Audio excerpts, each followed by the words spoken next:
In a series of profound reflections, Pope Francis presents a compelling vision of faith centered not on judgment, but on an inexhaustible, loving mercy.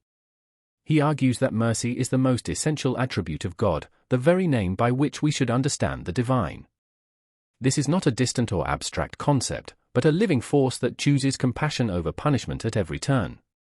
The familiar scriptural advice to not let the sun go down on one's anger is reframed as a divine model of releasing resentment daily, a daily practice of mercy that mirrors God's own heart.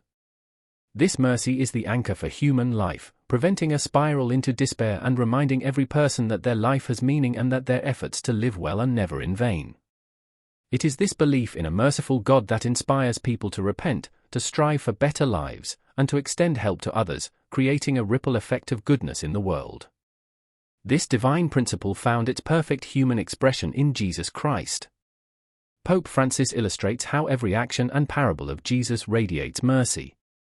Jesus deliberately sought out the marginalized, the sick, the sinners, the societal outcasts like lepers, demonstrating that God's love specifically flows to those who feel most abandoned.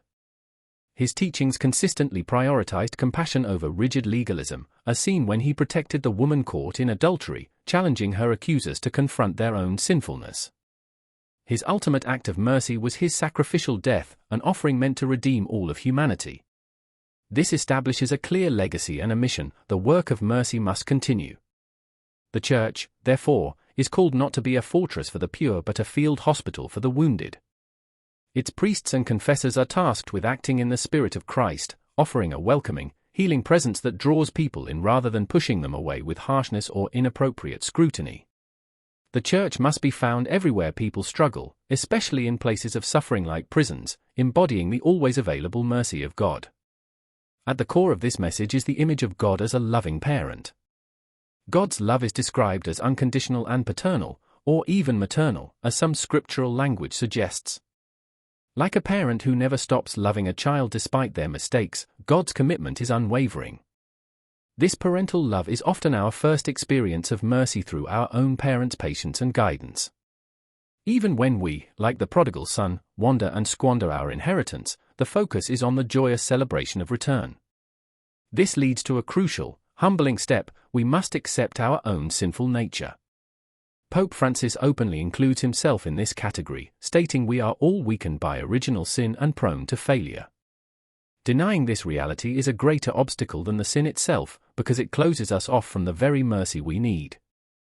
God understands our weakness, and a sinner who genuinely repents is incredibly precious to him.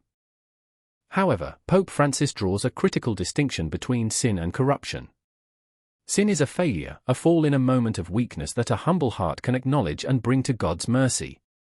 Corruption is something far more insidious. It is the hardening of the heart that justifies sin, weaving it into a lifestyle.